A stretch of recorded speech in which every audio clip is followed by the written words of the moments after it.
All right, welcome to the third review of the evening. Up this time is the Gruniozrca Trilogy. Um, the Gruniozrca Trilogy is a remastered compilation of 3 independently developed retro game puzzles that originally launched on the NES. Take control of Grunio, a hungry guinea pig, on a mission and dive into creative challenges and packed with charm, humor, and pixel perfect nostalgia. Um, and that package includes Gruniozrca 1, classic puzzling with a tasty twist. 2, more challenges, more food, and more Grunio. And finally, 3, the Great Tabby Cleanup. Brand new mechanics Eddie, and we're out. here in the game. Oh, yeah. Sorry. Yeah. I actually hit the Gruniozrca. wrong button. As I was saying, Gruniozrca 3, the Great Crazy Cleanup. Brand new mechanics and outlandish scenarios. Right. So this collection was given to the Golux for review, so over to him for the details. Yeah, these are 3 different NES games, basically. So the graphics and sound are NES level, as you'd expect.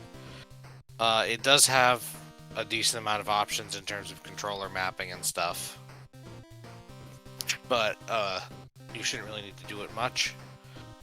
So Gruniozrca 1 is literally just a falling thing catching game. Back You to the can color, change. it looks like.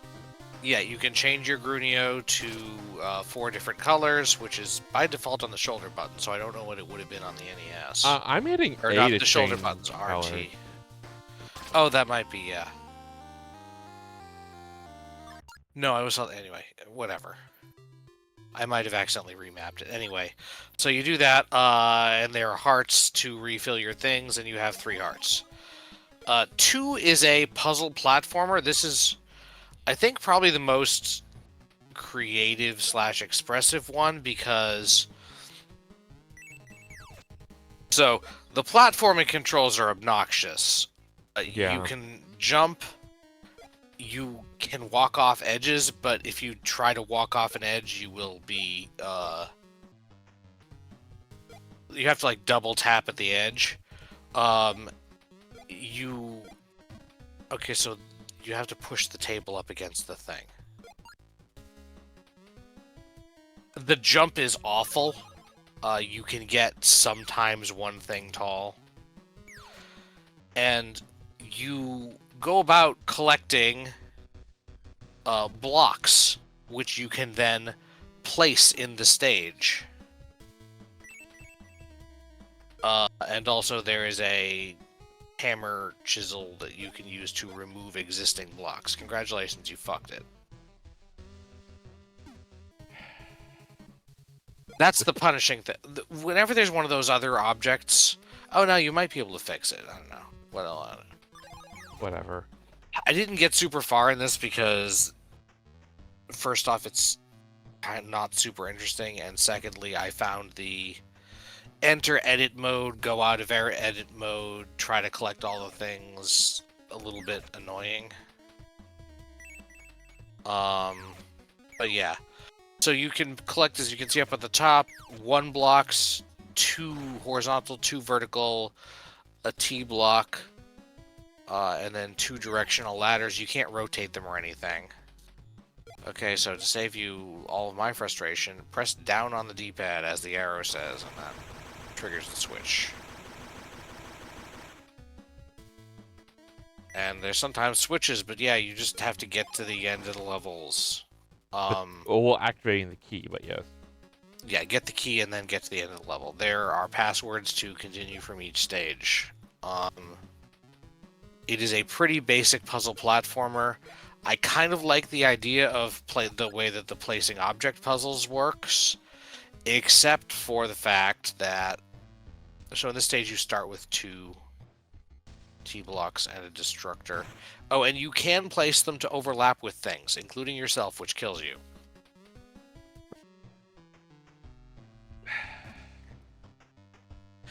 There's no actual penalty for doing that. It took me a while to figure that out. So how do I leave the... Oh. Press the button you used to go into it. Yeah, I just realized that. It's a little clunky too, yes. I think that is probably because of there being two buttons on the end. Yeah. Yes.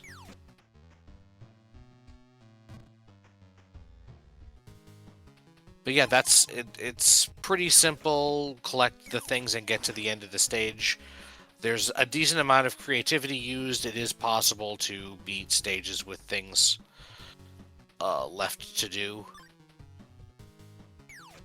You do have to keep an eye out for whether they start you in a room with anything or not, because sometimes they do and sometimes they don't. But yeah, it's I think a well-constructed puzzle game, but the controls are ass. Like, moving Grunio feels bad. Yeah, he wants to snap to the... Yeah. Anything. Between the hesitation to fall off a platform when a lot of things involve you needing to do that. There is an auto jump, but it's pretty weak. And it only goes horizontal. Sometimes manually jumping ruins it.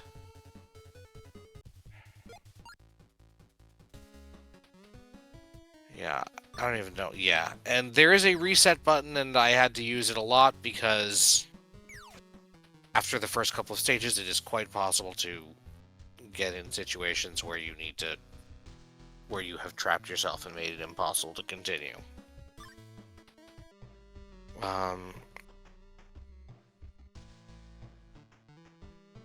So if you put the 2 block ready, like to get to the key on the ground, you can jump that.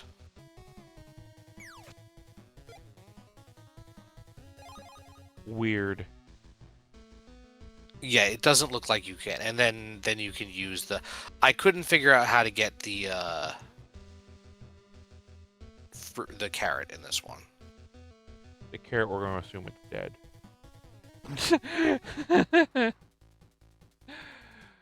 I am not dealing with trying to get that carrot. Yeah. Anyway, I'm ready to go to the next game. I only did a little bit. Yeah. More. I think this stage I couldn't figure out because they give you a bunch of stuff, but I couldn't get high enough. And then Gruniozrca. And 3 is a different type of game entirely. Oh yeah, no, these are not text. NES. These are not played on NES, are they? What do you mean? Like, you couldn't put this on an NES cartridge. You could, apparently. And this is just a delete all the tiles puzzle thing. It's neat enough, but once you learn, and it does introduce new tiles at a fairly regular rate, but some of the puzzles get very large, and once you start learning certain formations, they start feeling a bit repetitive. Like whenever you see 2 2s in the middle of a thing, or an off... I don't know if you can see this in the video, but each block has a number on it. That's how many times you can step off. How many times you can jump off it. And you need to destroy all the blocks or you don't win.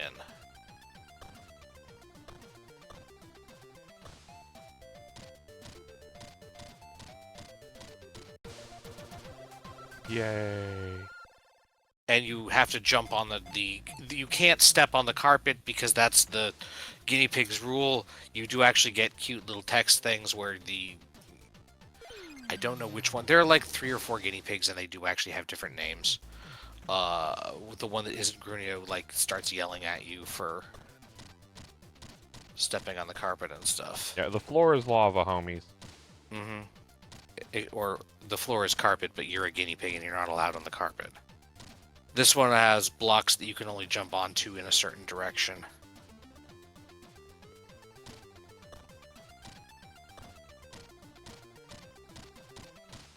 But you can jump off of in any direction. Yeah, I was just like braining that, and it's like, oh, Mhm. so I can probably just jump off anywhere.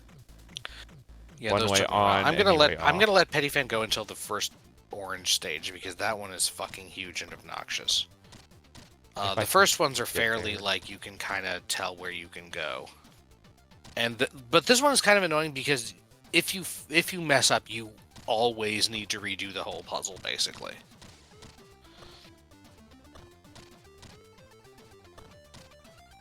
And like that. Yep.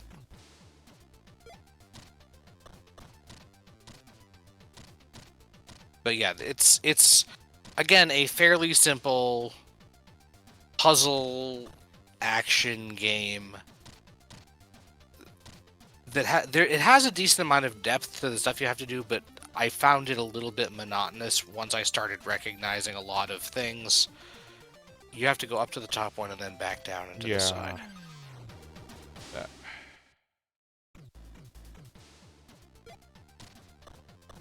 Sorry, I just really want you to see how big the orange one is because it's ridiculous. However, if you fail enough on at least on that one, they will show you how to do it, and then you have to execute it yourself. I literally didn't even. That was my You bad. can jump on the exit square before. Yeah, no, it was I missed safely. those two ones I just popped there. Mm-hmm.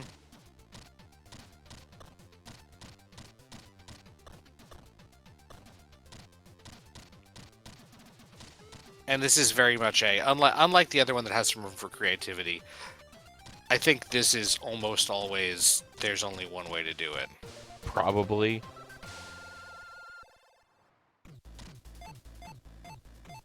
Alright, and we're at the orange. Oh my god, what the hell? Yeah, so this was about where I was like, okay, there's... And remember, you have to get everything right or you fucked it up, and you have to just start over.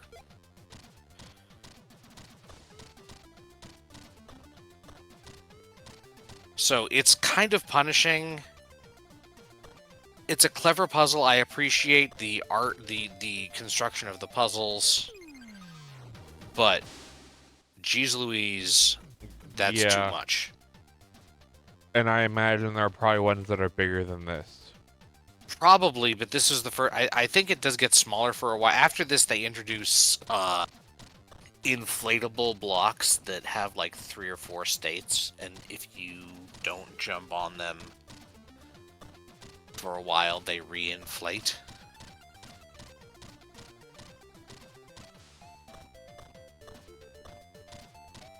So that's a thing.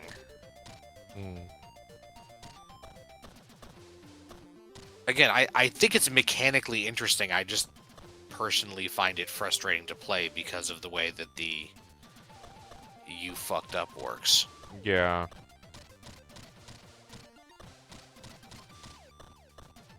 I'm not even like trying to clear it. I'm just kind of like testing how this would work. Yeah, no, that sometimes you have to do that. Just like literally what I was just doing there won't work. Yeah.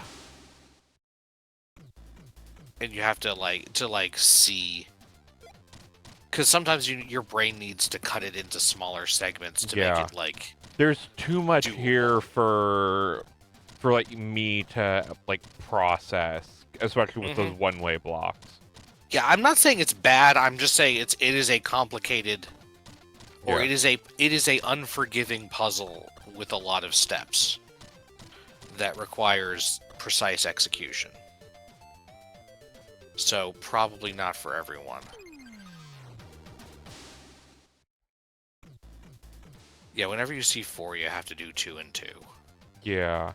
Anyway, so yeah, that's about what these 3 games are. Each one is, I mean, they have a decent 2 and 3 have a decent number of stages to them, which is good.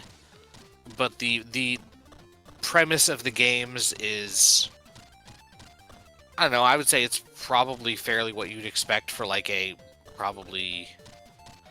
I know, Adam, was the Adventures of Lolo pre or post Super Mario Brothers? That's actually a fairly complicated question. But the Eggerland series was pre-Mario. Okay. That's kind of the game that this made me think the most of, especially 3. So I will go back with and confirm with pre Super Mario World, Super Mario Brothers NES games generally, where Not the it's NES, but it was on the MSX. okay. Born in 1983, I believe, as Eggerland. But yeah, in terms of being, it's not quite black box because those Hey, were all I got it. quite simple, but it's single screen puzzle stuff generally. And yeah, this I think is the first stage that has the inflatable blocks Oh no, this one has moving blocks. and inflatable blocks. Oh. Those ones aren't. See, those you didn't step on those for a while, so they inflated.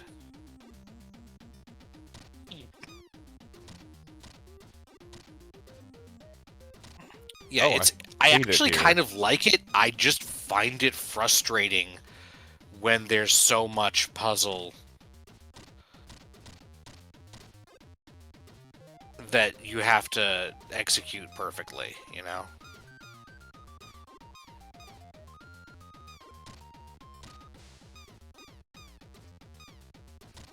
And then that last one there,